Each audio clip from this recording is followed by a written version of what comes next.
Hi, everyone. Welcome to episode 6 of the Future of Work show. And today's topic is one which is so interesting and somewhat mysterious to me, the art of storytelling. So, let me, in fact, begin with a story that all of us know and have heard many, many times in our lives. The story of a king in a faraway kingdom a long, long time ago. Now, this king had been betrayed by his wife and he'd had her executed. But the matters didn't end there. He had developed such a hatred for future wives and women that he would marry a young bride and spend the night with her and have her executed the next morning. So this went on and on till all the young brides in the country had been executed, and no one knew what to do next. So the prime minister's daughter offered to be the next bride, and she told her dad that she had a ruse that would help her through this extremely complicated situation. So, as we all know in the story, every evening she sits with the king and she starts off a story which is so interesting, but then she doesn't quite end it. She leaves the story at a very interesting place, and then the king cannot have her executed the next morning. So he needs to hear the rest of the story and brings her back in. And so on, it goes on for 1,000 nights. By the end of it, the king realizes that his plan was actually very cruel and foolish, and she lives for as his queen forever. At least that's what the story says. So that's really the power of stories, the power to give people life and sometimes otherwise. So, to understand some of what gives stories their power, I have with me two amazing storytellers, Ameen and Ravi. Hi, Ameen. Hi, Ravi. Welcome to the show. Thanks, Hi. Shalini. Hi. Hello. So, as Hi. some of you might know, Ameen is the founder of Storywalas. He's been working as a storyteller in some form or the other for about 2 decades. He has a background in advertising and theater. And we're going to ask a little bit about his motivations to start Storywalas just a little bit later.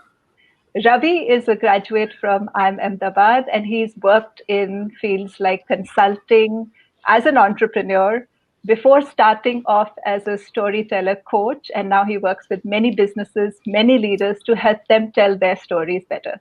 So thank you, Ameen. Thank you, Ravi. So happy to have you join us today. So one of the Thank things you I so much. must, thank you. One of the things I must tell both of you that when I was going through your website and your LinkedIn page, both of you have given me some very quotable quotes. So, Ravi, I loved what you said about if data is the new oil, storytelling is the new refinery. I mean, that's supremely quotable. And Ameen, I love what you say about those who tell great stories have great stories. Is that what you say? Yeah, it's Ira Glass actually who says this that great stories happen to those who can tell them. And Ira Glass is an NPR radio chat show host, and I just love it. And Very uh, powerful. Yeah. absolutely. So, one of the questions I've had for a long time, and I'm obviously no storyteller at all, is just how storytelling has suddenly come to the forefront. And, say a decade ago, people may have looked at even the term storyteller with a little bit of, with a little bit of questioning that what is this job? What does one even do as a storyteller? How is that connected to business? But we've seen such a change over the last maybe 5 or 7 years where people like both of you and actually many, many others. Today, it's really not uncommon to find people write storyteller right in their LinkedIn, headline. So the field of storytelling and as it connects to business and leadership seems to have really exploded. And that's really my first question. I'd love to understand from both of you your thoughts around, what really is happening that's led to some of this prominence for storytelling. Ravi, why don't you go Yeah. first? Okay. Thank you, Amin. Yeah, I think the skill has always been of importance, Shalini. So we've been storytellers since millennia, right? When we when mankind discovered fire, then we would sit around the fire and exchange stories with each other. And most of the stories had information that was critical for survival. So people learned that, hey, I need to remember these stories. So stories have been used for a long time. I think what's happened over the last, let's say, 5, 7, 10 years or so are a few factors that have increased the importance of this skill for business people, for leaders and managers. I think one is this explosion of data that we have seen. So I remember this conversation with a media company. I was working with them to improve their storytelling skills, and they were saying that earlier during the days of cable TV, we used to get data about TV viewing habits like once a week. There used to be this TAM data. They have this meter that's kept in a few households, I think 1,500 households or something, and it's sample data, and that's what they would get, and they would that's their world, and they would work with that and make sense of that and whatever. Now with the Netflixization of viewing, that same company has an online streaming platform also, and there they are getting second by second data. What happens after the 15th second?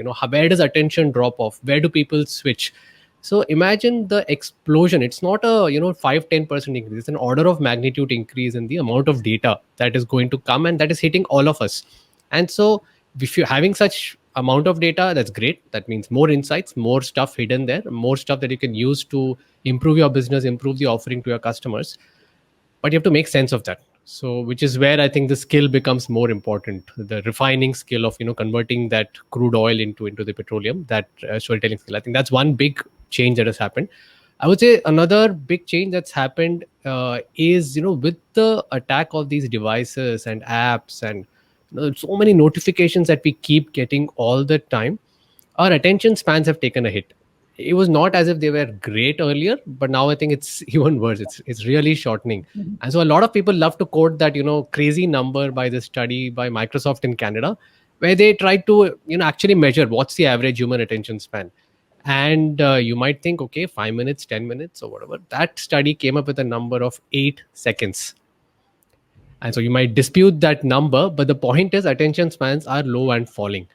And I think these two have had an impact of the onus of the person communicating is really high to communicate well and to tell a good story with this data explosion and the lowering attention span. So for me, I think those two are two big reasons why I think storytelling has taken off as it rightly should over the last 5, 6, 7 years.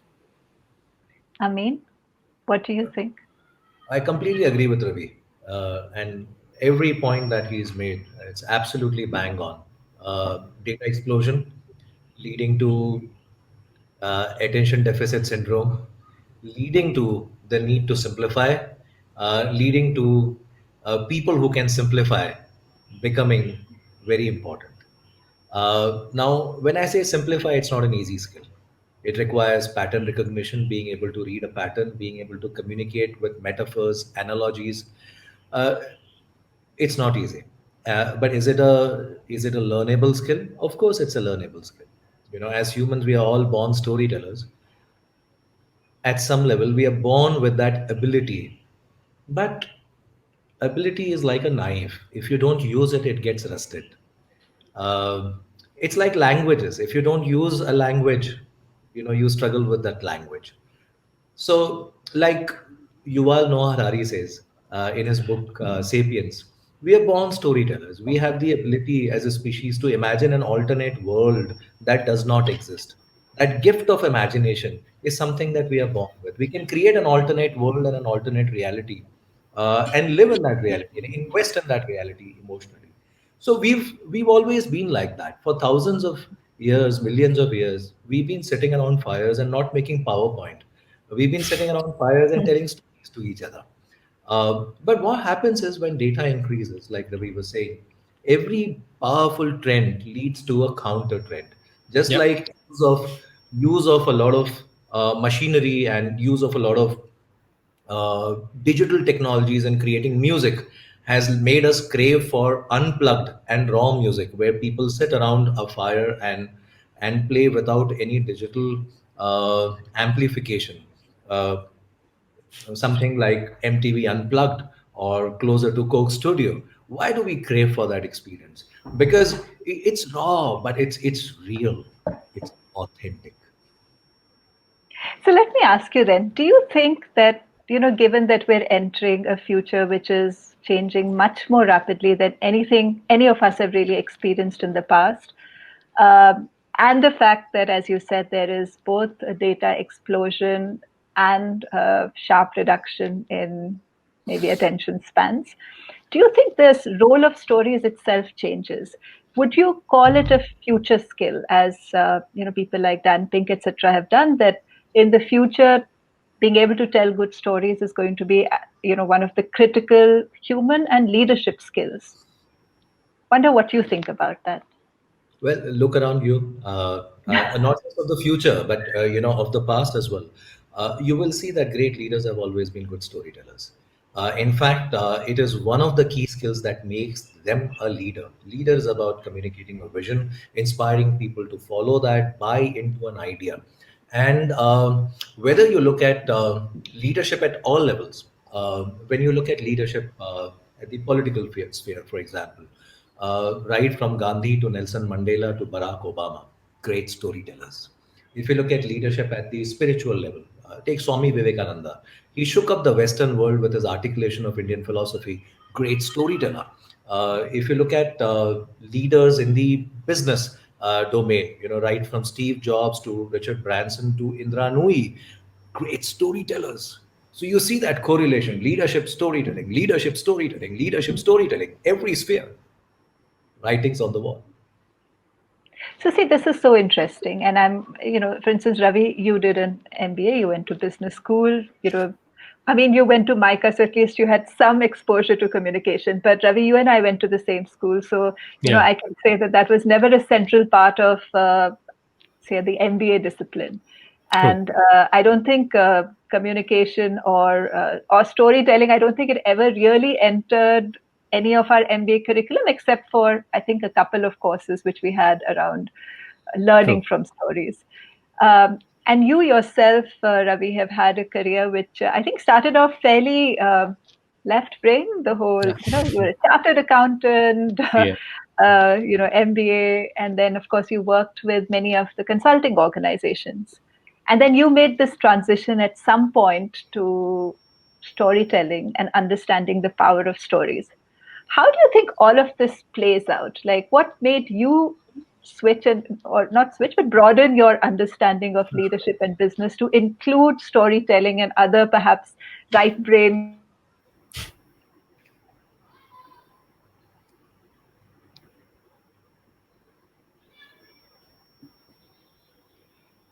Sorry, Shalini, I can't hear you.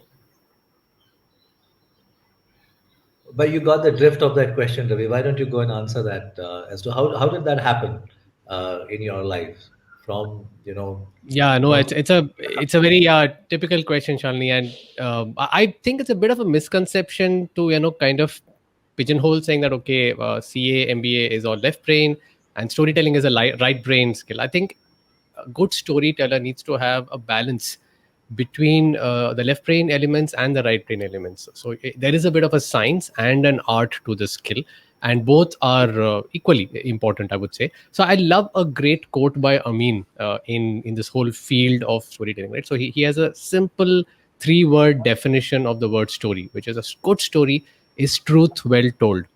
Yeah, so the truth part is important. You can't make mistakes with facts. You have to tell the facts, but you have to tell it well. So I think the first part, one part of my life which has been about accounting and finance and MBA and consulting, has been about the truth part, because truth can be complicated, it can be messy, it can be detailed. There are so many layers to the truth, and you need to have the ability to dig into that crude oil and find out that refinery, but you also have to tell it well. So I think there are other parts of my personality, and unfortunately the world tries to typically there is a okay, you're a CA, you're an MBA, you're this, but we all have multiple layers to our personality, right? So apart from being some of those labels, I've also been a closet writer. I used to write, in fact I very closely thought of going into the world of journalism when I was in my graduation, but we don't have the courage, and we follow the standard path. So that didn't happen, but I used to read a lot of history. And so I think those layers were always there within me. And I think at the right time, when it all just kind of came together, when I realized that, hey, whether it is stuff with a balance sheet, whether it is business data, or history, the underlying principles of storytelling, which is making facts interesting, making it told well, those principles are the same. And so I became a huge fan of those, like a lifelong fan. I'm really like super happy to be in a place where I can actually spend time understanding and learning them, and then passing on that knowledge, whatever limited I have, to other folks, and helping them improve their work outcomes. So yeah, it's been a great ride. Ravi, what's so interesting is if we look at all skill projections for the future, Yeah. so if you look at, for instance, World Economic Forum's projections of what are going to be future skills right from 2022 onwards. There are things like creativity, innovation, creative problem solving, uh, and all of them are complex skills that use, both our analytical, thinking part of ourselves as well Hmm. as our creative and, the other side. So I think it's really interesting that when we look at, future of work and future skills, all the ones that are likely to be in demand are layered. They're Hmm. complex. They bring together elements of, left brain logical thinking and right brain creative work. So it's really interesting that you discovered this as you went along. And I I mean, think we also need, sorry. I just want to, please go ahead. Yeah. we also need some defense against the machines, right? Because that's the other big trend that's hitting us. So we need to have some of these skills which are a mix, which Yeah. hopefully the programmers can't. But anyways, we'll see about that. No, but that's a really good point, Yeah. because actually, whenever we speak about future of work at UnQ, we work a lot with, the intersection of future of work and people in organizations or business and technology. One of the most popular questions, and understandably, because all of us are anxious about, is, what's going Yeah. to happen to my job? And if you look at all reports around skills needed for the future, it's exactly that, because Hmm. simple ones are so much easier to transfer to Automate. technology. The ones which are going to be in demand are the complex ones, which aren't Yeah. so simple and are bringing in very different elements together. So you're absolutely right there. I mean, I was really interested in understanding your story. So you started off Storywalas in 2012, well before storytelling became a thing. Would you share a little bit about, what led you to go down that path? How did you realize you would be able to help businesses and organizations? A little bit of madness is a simple answer, and delusion. That that's what goes into slightly being ahead of the curve. But Shalini, as a kid, I used to stammer a little bit. As a result, I was very shy and reserved and an introvert kid. Please don't give me sympathetic looks. I had a very happy childhood.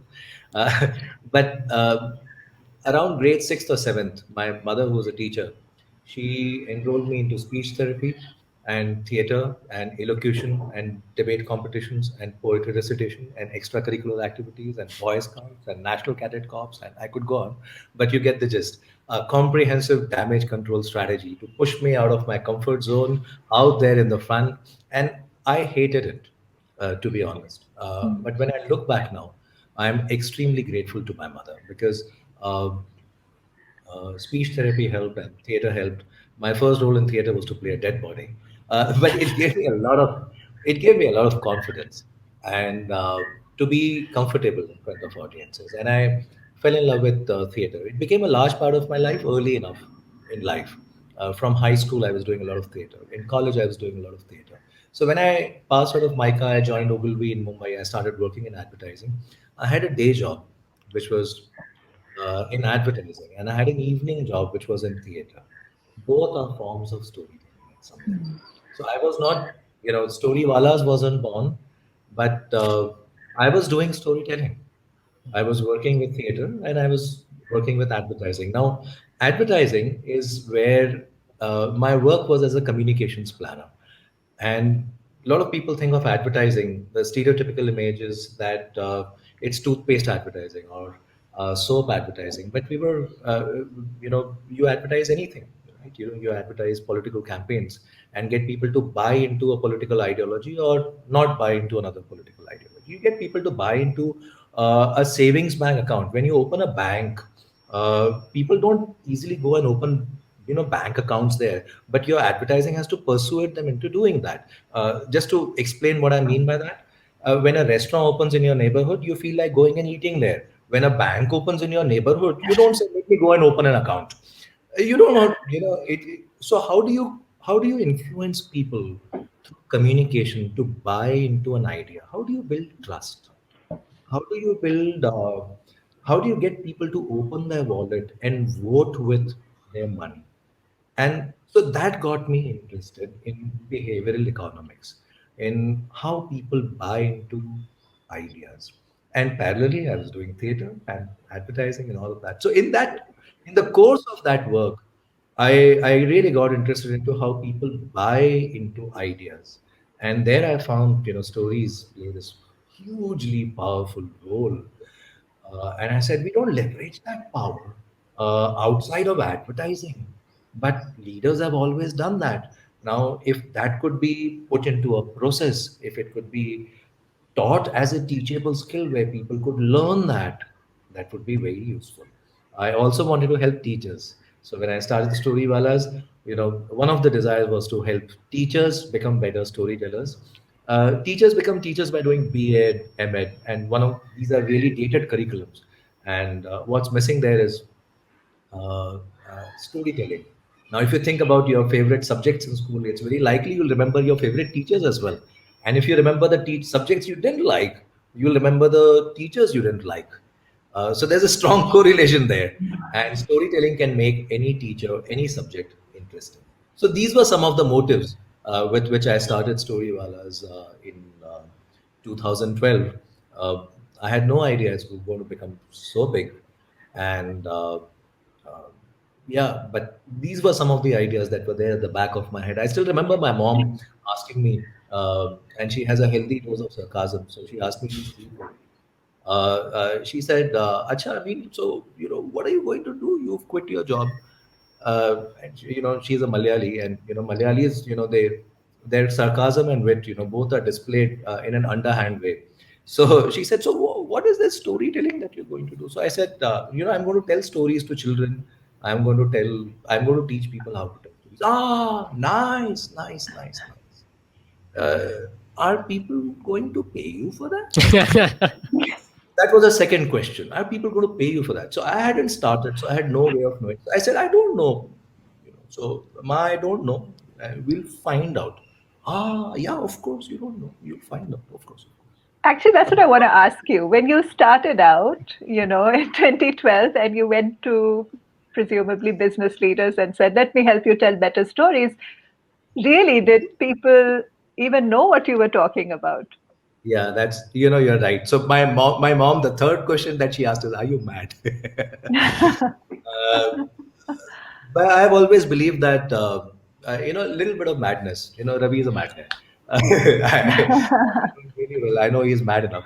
So the world has always made progress thanks to mad people. When I say mad people, I mean passionate people. I use that Yeah, word very respectfully. I agree. In Hindi, there's a word called zid, Hmm. uh, and the bulb happened because Einstein had zid. Edison. From a realistic lens, Yeah, if you were to look at an HR manager going to Edison and saying, "Hey, can you tell me a little bit more about your project, 40 failed attempts, can we get in for a performance appraisal?" You would never get a bulb yeah, like that. So true. you have Agree. to keep fear at bay, and you have to wade into the water, and then only you can figure out these things. In retrospect, everything looks easy. Thankfully for us, uh, clients came to us rather than us going out. It took a long time to build the practice, uh, like it happens in anything which is early days, and it was a slow build. Uh, a lot of learnings there, a lot of failures there. You learn from more from your failures than from your successes. Uh, but I've been grateful for that journey and for the trust that clients have reposed. That sounds really amazing. And I completely agree with you. I think all progress happens with unreasonable people. It's the only way the world ever changes. So, Ravi, I came across a LinkedIn post. I think you had shared a few days ago after the antitrust hearings, the big Yeah, tech antitrust hearings. And I was really fascinated by the criteria you had used to judge each of the leaders, business leaders, in their effectiveness of storytelling. So, would you mind sharing a little bit about why? Firstly, why did you think this was even an important topic, to yeah, cover? Like, why should their storytelling skills even matter? And sure. second, why you used the four criteria that you had? No, yeah, thanks for that, Shalini. So, I'm a big fan of good storytellers, and there are, of course, good storytellers from all walks of life. Harsha Bhogle is a fabulous storyteller when it comes to cricket. Shekhar Gupta is great at politics. Malcolm Gladwell is brilliant when it comes to some of his, non-fiction books. But in the world of business, there are, of course, leaders. And then when you marry that with what I call as a high stakes story event, then there is story magic happening, right? Because not all communication by leaders is critical, but there are these high stakes ones. And Steve Jobs was a master at that. So he would know that, okay, the iPhone launch is a once in a lifetime event. Let me put the best effort at that. Now, all of these four, it's not that every year or every few years you'll be tried by the U.S. Congress, and your voice, your story, your words will be read and heard and interpreted by millions, if not billions, around the world. So a lot of thought would go into these stories, right? So it's very senior leaders, probably the tallest leaders and business leaders in the world, and B, very high stakes events. So that was what I think drew me to analyze that. Now, in terms of how to analyze that, I basically try and break it down, and it's actually you know probably a little unnatural because many people probably just write. They don't really think that, oh, okay, I'll first put a structure and then I'll do this. Although some people do that too, but many people just write from their heart, right? But for me, the idea is to try and see what can others learn. If others want to learn, how can we break it into these smaller pieces, and then say, okay, hey, this piece was very well done here versus this piece was not so well done here, and so on. And when I try to do that, I try and look at a story as like a layered cake, for food aficionados. There's a multi-level cake, and then you try and see, okay, what's the base of this cake? The base of this cake is like the story structure or a framework. So the broad outline of the story that they're talking about, and then you keep adding the layers. So there's probably a human story layer there somewhere. When people are talking about themselves, they're being vulnerable, you get to know them well, you probably trust them a little bit more. When people, instead of just reeling out statistics about the impact that they have had, when they are able to say, hey, this is a story of one person, one single mom living in rural Indiana who has benefited from our product, then that makes it more interesting. When people are adding layers of curiosity, of surprise, and so on. So there are this bunch of layers that are there. And then there, of course, if you're making a presentation, there is a visual layer because you have to kind of put it on slides. And finally, if you're actually talking through it, there's a delivery layer. So broadly, there's narrative, visuals, delivery. These are the three big ones. And then within that, there are these multiple parts of the storytelling cake. And so I just basically then try and break it down and then see, okay, oh, this one, I thought Bezos did a great job of telling his personal story. I didn't see any of that coming in Tim Cook's story, and so on. So it's a little presumptuous of me to kind of go and make some of these points, but I think it's fun also. Yeah, so that's the approach I used, Shalini. It was a really fascinating deck. And just remind me, there were four criteria, right? One was Yeah, personal story, stakeholder story, then data yeah. So story, for was it? Yeah, so broadly, if you see, there is something about the data and then something about the human element of the story, right? So in the human Right. element, I kind of broke it into two parts. One is your own story. You are a leader, but you're not Amazon. You're Jeff Bezos. You're Sundar Pichai. Tell me about your story. And Sundar Pichai did allude to it, saying that when he grew up in Madurai in India. I didn't have access to a computer. So when I went to a lab in the US the first time and I saw, oh my God, so many computers all available to me, you could almost sense that wonder in his tone, although he had kind of toned it down a bit in the story, but you could see that. And Jeff Bezos also went full ballistic. It was brilliant. His own mom, who used to sit in class, was so driven. She was a teenage mom. She used to have him by the side, give him something to eat or drink, and keep him occupied while she is learning. And such a wonderful story immediately makes him so human, so likable. And both of them did that well. Then there was a stakeholder story, which is, you're telling you're making an impact on it, so many million employees, so many million customers, but can you tell me the story of one such person, one real flesh and blood person? Who is that person? Why should I care about that person? And so that was a second one, which I thought, a couple of them did well, but the others didn't really bother too much. Then there is a numbers and the data story, and that is important. Ultimately, your a lot of numbers are being leveled against you, and this is your platform to tell your side of the story and talk about saying, okay, this is why I felt we are really making a big impact, and we are actually in a very competitive space, and here are some numbers to back that up. So this is also a place where you kind of try to refute what I call as the anti story or the anti story, which is, what is the narrative that is being spun against you, that hey, you're becoming too big, you're trampling over all these small guys.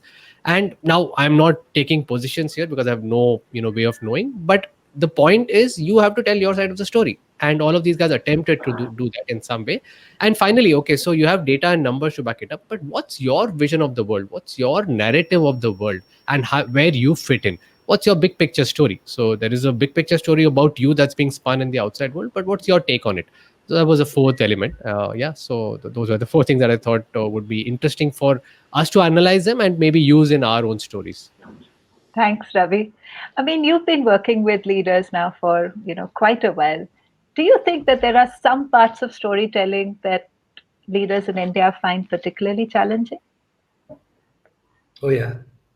Uh, there is, quite a bit actually. So we find that particularly, when we have to share our own stories, right? We are good with the work story. We are good with Yeah. the organization story. We're good with the brand story. But what about you? What's in it for you? Why does this matter to you? Mm. Uh, we are not that comfortable with the idea of vulnerability and Yeah. opening ourselves up. But you know this, and we know this, that people don't work for organizations alone. People work for people. And the face of the organization is also the leader. So the personal story is something that in my work, I find leaders, some, in India particularly, because India is a power distance culture. It's a hierarchical culture, and we feel comfortable talking about the world story. But work is so important. We derive a sense of identity for work from work. We derive a sense of success from work. Uh, so it's a reflection of where we are in culture and where we are in time. But I think it requires a lot of self assurance Yeah. to tell a personal story. Yeah, I agree. I completely agree. I think it's really hard. And if I think back, I think there are very few examples I can think of people, particularly in the corporate world. I mean, might have heard a little more in, say, the impact world, where people can connect what they're doing with, the mission of the organization. But one will really have to think back to see the very few examples of people who have the comfort with revealing a personal story. And if I'm honest, that same would hold for me as well. I think that's one area which I still haven't ventured quite comfortably into. I mean, when we spoke last time, one of the things you said I found really, really, really, really interesting, because in OD we use it from another, from a completely different direction. The power of the stories we tell ourselves, and how you work with people in, them evolving the stories of themselves. Could you share Yeah, a little bit about how that works and its sure. impact? Sure. So, since it's early days for storytelling in India, a lot of storytelling often gets confused with presentation skills. A lot of storytelling also gets confused with oratory and public speaking, etc. But all of that is outer directed. A large part of storytelling is not just outer directed, but inner directed. The story that we tell ourselves, the story that we buy into. Uh, and that's what makes the story authentic, because if you don't have belief in the story and if you're saying something else, people can figure that out. The message is not going to land. Uh, but let me go a little deeper to explain the importance of this. And let me try and do that through a story. We are talking about stories. Let me tell you a story. Um, this story concerns an athlete. It comes, from way back in time, 1938. There was a Hungarian athlete, pistol shooter, champion pistol shooter called Karoli Zaks, and Karoli wanted to represent his country. He was a sergeant in the army, and one day during regular army drill, a hand grenade exploded in his hand, and he woke up in a hospital with the hand gone. They had to amputate his hand. Uh, so those were not the days when we had inclusion and diversity policies. Certainly not in the army. So your career is over. Your career as a pistol shooter is over, and that's the time when most of us would look up and ask that guy up there, why me? Why me? And why now? When I was so close to achieving my goal, why not at age 90? Or why not, if I had been born with that, I would have, made peace with that. But why now? So he was asking himself these kind of questions. And people would come to meet him at the hospital, they would console him, and that would make him feel much worse. Uh, I just like to reconfirm, are you with me so far? Can you hear me? Yeah, Yeah, yeah, very clear. everyone said. So a couple of days later, he just disappeared, and people couldn't find him. And they tried looking for him, but they couldn't find him. And then he goes to the forest and starts shooting, with his left hand, a hand that he has never used in his life. And he trains for a year, and comes back a year later to win the championship in Hungary. But his dream to represent the country in Olympics remains just a dream, because 1940 the World War happened. 1944, 4 years later, the World War still going on. 1948, he's lost 10 years. 1948, and you know how important age is. 1948, he goes to the Olympics after World War, and he breaks the world record and establishes a new world record shooting with his left hand. 1952, he goes to the Olympics again and wins gold again. Now, I'm paraphrasing what he said, Yeah. and what he said was, when that happened, I had two choices. I could look at the hand that was not there, and spend the rest of my life looking at the hand that was not there, and asking myself, why me, why now? Or I could look at the other hand that was still there, and you just need one hand to shoot a pistol. So, it's a story to me that embodies this idea that what stories we tell ourselves, they shape us, they make us. And if from a behavioral perspective, if you were to look at, where do actions come from? Our actions come from our belief systems. And where do belief systems come from? Our belief systems come from the stories we buy into. Even a simple action, when we touch somebody by mistake while walking, by with our legs, what do? We bend down and touch the lower part of that body, that person's body, to our head. Why do we do that? That action comes from a belief system that a God resides in everyone. And I have just touched a God with the lowest part of my body. So what do? I don't back off like in the Western system and say, hey, buddy, sorry. In fact, I lean forward. I bend and touch the lowest part of that God, that person's body, and touch it back to my head, so that these two gods are back in equilibrium. Now, where is that action coming from? That action comes from a belief system. And that belief system comes from a story that we buy into. So if you want to change actions, you have to change belief systems, and you have to change belief systems, you have to change the story. And that's where what story we buy into becomes very important. And as a leader, when you are very clear about that, because your decisions impact a lot of people. So it's very important what story we tell ourselves. Then, I mean, as what advice would you give a leader on telling better stories to themselves personally? Two or three things that you think would be helpful for them to keep in mind. This work at a leadership level, it becomes very deep work. And first of all, you have to be very, very rooted and self-assured and realistic, and be aware of the responsibility of a leader, as to how many lives depend on you, and the burden that you carry as a leader. Leadership is not an opportunity to lead. A lot of people look at leadership as a reward. What I mean by that is, I've worked for 30 years, and I have risen through the ranks, and I slogged and I gave the best part of my years to this company, and now I have earned this reward. It is not a reward, it is an opportunity to serve. That mindset, again, so what is the story? Are you seeing this? If the story of the elevation is that as a reward, you got that story wrong. So the story of leadership itself. The story of leadership Leadership itself, itself. it's not a reward. So today the story of leadership, a lot of people think of it as, I served 30 years in this company, I have risen through the ranks, I have put my sweat and blood, now is my time to sit in that cabin.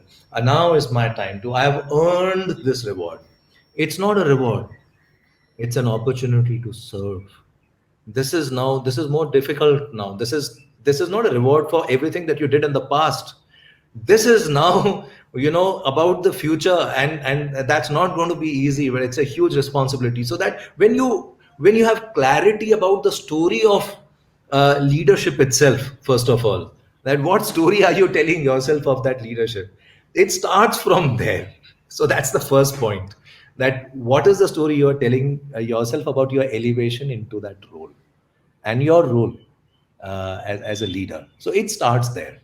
um, then I think it is about authenticity. And story is not about telling, it is about doing, it is about being, it is about living that story. Because as a leader, you're at a platform, you're elevated, everybody's watching you. Let me give an example. You can say everything at an induction, and you can have all of these big words on the walls, on the posters, on the elevators, in the conference rooms, etc. But values have to be in action, they have to be lived behavior. So the leader has to, I say the story is not saying, story is doing. Here's an example. Narayan Murthy, Infosys, back in the days, wanted to send a message out that we should we should be cost conscious in the company, and we should spend the company's money in a way that as if it's our own money. Now he could have sent a memo, but instead of that, what did he do? He started flying economy. He started, now one of the richest guys, let this sink in, one of the richest guys in India flies economy. He has earned it, but that's not the story he's bought into. It is not about reward. He's saying, I'm not asking you to do something that I can't do myself. So in Story a has to sense, be sorry, I'm just going to just jump in a little. In a sense, you're speaking about living a story. living the story. Yeah. And Being for a leader, living a story is the most authentic and the most real part of storytelling. Is that right? Absolutely. Two more stories very quickly. Ratan Tata, he was on the way with his colleagues in a car on a long distance journey, and the car had a punctured tire. Most of us use a brake for a welcome smoke break. Men use it for a loo break in the open. Uh, so he was traveling with his senior colleagues, and they took the opportunity to stretch and have a smoke maybe, and soon realized that Mr. Tata is nowhere to be found. And they went looking for him. Guess where they found him? He was sitting, kneeling down on the road with the driver, sleeves rolled up, helping him change the tire. Values have to be lived and demonstrated. They are not to be put up on posters. No, that's another story. And Gandhi is the best example of that. He didn't say, boycott British products. He wove it, or he didn't only say boycott British products. He wore khadi woven on his own charkha by his own hands. He traveled third class with the common man, and he didn't say, go break the salt rule and I'm there watching. He took the lathi on his head. In Indian army, the casualty rate for officers is really high, and that's because our officers lead from the front. That's what Gandhi was doing. He took the first blow of lathi on his head. So leadership is action. It's not action over words, deeds over words. No, I completely agree with you. In fact, if you want to judge any organization's culture, the place to start is the stories which are being told about how Hmm. things actually work here. What people have said in a formal forum is pretty much irrelevant, to be honest. Relevant, yeah. It's what are people who work for that organization really saying about it? And particularly, what are they saying about the critical incidents when there was a dilemma and actually a choice to be made. What choice did that organization or that leader make? And that's really the most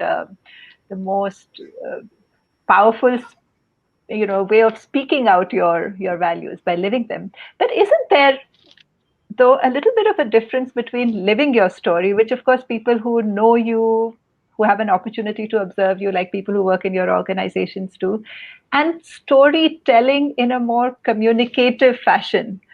Like, for instance, as Ravi spoke about, how he observed leaders in one very small context, which is, the antitrust hearing, where it wasn't like working for Microsoft or for Google and looking at the leader, but watching what they said in a particular forum and a particular context. So, isn't that a difference between truly living your story, and obviously that's the most Yeah. powerful way of communicating your story for your organization and for people who are going to know you for a period of time, and storytelling in, say, a more specific context like this one, where communicating your story becomes the more, shall I say, important part. So I'm wondering, Ravi, if you have any suggestions for any of our viewers and me as well, how we can all become better storytellers.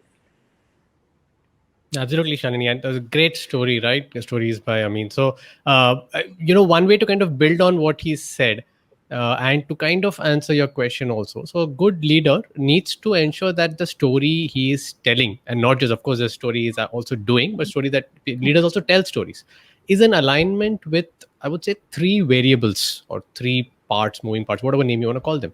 And so, one variable or one moving part is the leader himself, his identity, his beliefs, his actions, his thoughts. And as Amin is rightly saying, that there are many leaders who will say something at a forum, but they don't do that. They do something else. And then that immediately makes them not a good storyteller. Unfortunately, the word storytelling gets a bad rep because of folks like this, because they say, "Arey, kahani mat sunao, numbers batao." Or, we know this, he's just spinning a story, he's just doing rhetoric. And politicians do this. We know some business leaders also who do this. So I Yeah. think that is one important axis to align your story to. The other two important axes for me are, you also need to align it to your audience. Yeah. And so if the first one is to be authentic, the second one is to be empathetic. You need to know who is your audience, where are they coming from, what are their fears, their challenges, their emotional reactions. Also, how easy or difficult will they find to understand what you're telling them. Forget about every day. We are not dealing with highly emotional stuff, right? Regular everyday communication, it's just passing on data and information from one person to the other. And probably I'm not going to react emotionally to your data, but my barrier is not emotional problem. It's just your data is too complex. You're not simplifying the story to me. So a good storyteller will be empathetic to the understanding ability of the audience, and then say, "Hey, I've got a ton of stuff, but here is how I'm making it simple and easy for you to understand." And then I'll also, of course, keep in mind your emotional reaction. So the empathy angle is also about, knowing what is the logical and the emotional barriers that will be coming in your audience's mind to kind of understand something. And the third angle or the third axis is the data itself, the truth. You may be authentic in believing something. So let's say there is a social impact leader who authentically or very truly believes that X is the right way of doing something, but the data, the actual underlying data, does not support that belief. In that case also, I think it's not a great story. So it's not an easy ask, but that's the right balance of being aligned on your own story, authenticity, on your audience's reaction, empathy, and the truth, or the clear comprehensive truth. So that's one, three things that need to be done. And I'll give you just one simple tip on the empathy part, right? So there's a very simple, nice storytelling tip called show don't tell. If you're telling me that you are an innovative company, that you really value innovation, don't tell it to me. Tell me a story, show a story, a visual story where you have actually acted in a way that values innovation. An example that comes to mind is this newsletter by this company called the Ken. So every Saturday they release a newsletter called Nutgraph, and I'm a big fan of it because they go deep and dive into fairly complicated topics and try and explain it, and not just explain it but also tell us what will be the implication for us in our daily life. So for example, when the Geo big launch happened, I loved the way they analyzed, how Geo was building a very unique company. So the story that struck me was the one that happened last Saturday. So every Saturday it comes out, and this was about there's this new AI revolution that's happened by this company called OpenAI, which is called GPT-3. And I'm no tech geek, so I don't understand what GPT-3 means, but I know that it's a revolution in the sense that now it's able to write stuff almost like humans, and that's freakish. It's able to code, it's able to write, and so the future is coming closer and closer. And so this guy, the Nutgraph guy, Praveen Gopalkrishnan, was writing the story of GPT-3, and he's going into the details. So he writes a beautiful intro about GPT-3, and then he goes into the nuts and bolts of okay, what happened, who used it, how did it happen, and all of this is happening. And in the end, he just writes a brilliant line where he says, guys, this was so intriguing that I wanted to try and see if I can use it myself. So I applied and I got through permission to use GPT-3 for myself, and I've actually used this in this very piece. You know how?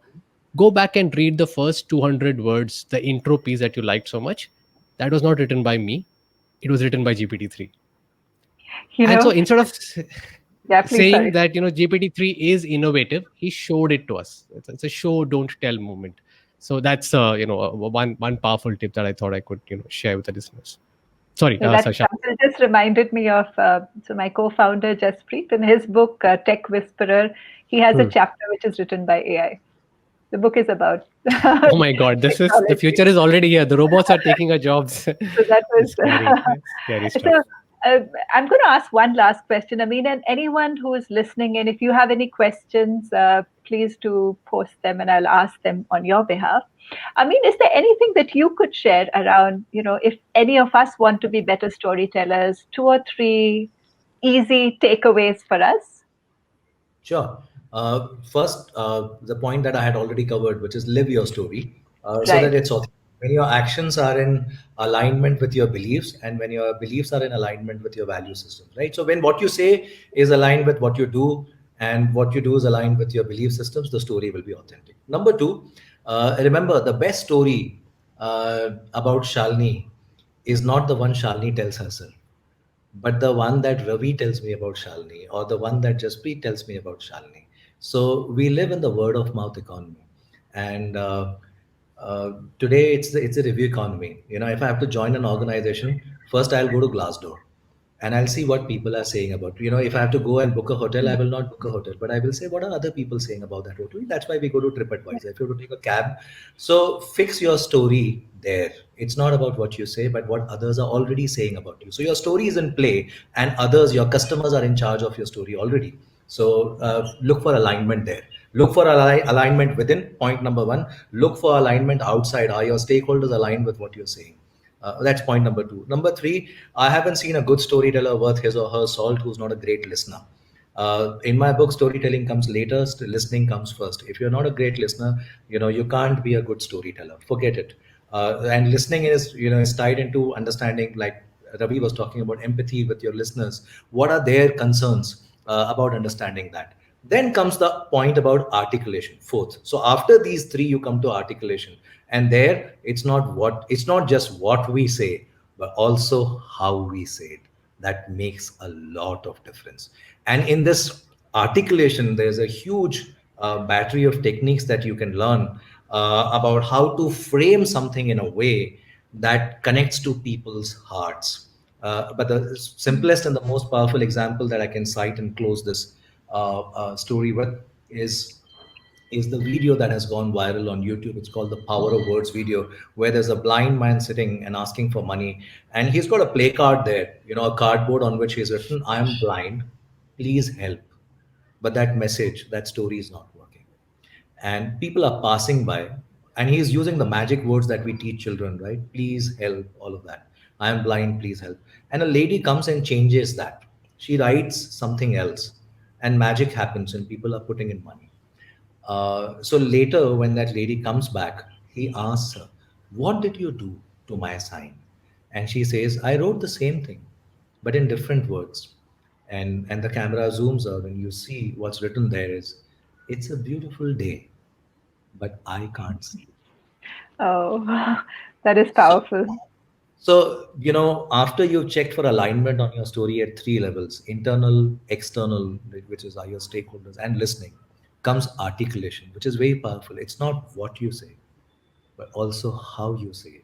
That makes a lot of difference. And that applies to numbers and data. That applies to your work story, your vision story, the organization story, the value story, the change management story, the inclusion and diversity. It's not what we say, but also how we say it. And like Ravi was saying, there are two parts to a story. I have always believed this: truth, well told. Now, to me, that's a good three-word summary of storytelling. Truth, well told. There are two parts to that. There's truth and well told. That guy was telling the truth. I am blind, please help. What was missing was the well told. It's a beautiful story. I mean, that's a really beautiful story. And we really believe that storytelling is going to be much more important than ever in the past because the environment around us is changing so much that we need everybody is looking for something that ties it together and makes sense of it. Otherwise, it's very difficult for any of us, either in our individual capacity or in our organizational capacity, to know what needs to happen. And therefore, for leaders, being able to tell good stories becomes so important because it helps give perspective, a sense, a reason why something should or should not happen. Uh, and because the environment is changing so fast, therefore, the ability to keep people aligned, can no longer rest with just protocol or procedure or systems, which, while very helpful, also play a role in slowing down action. So, stories have this advantage that on the one hand, they can give you immediate clarity on what's important and what's not. And at the same time, they don't really necessarily tie down your action, in a very narrow band, which is perhaps the reason why, in all cultures of the world, stories and particularly mythology and, epics have played such an important role in, while they're not prescriptive, but they give you this broad canvas of, what the big truths are and what are the grand rights and absolute wrongs. So I'm going to look at some of the questions. So we have a question from Mayank. He asks, do we as storytellers focus more on failures or success?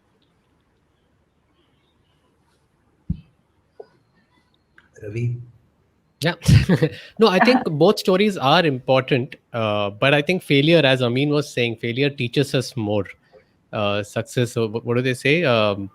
Success has many fathers, but failure is an orphan, right? So failures teach us more. And if, especially leaders who otherwise have credibility in what they do, if they share stories of their own failures, I think it's a great trait, because it shows them to be vulnerable, to be human, to not be this demigod kind of a person that, oh, I've never made a mistake in my life.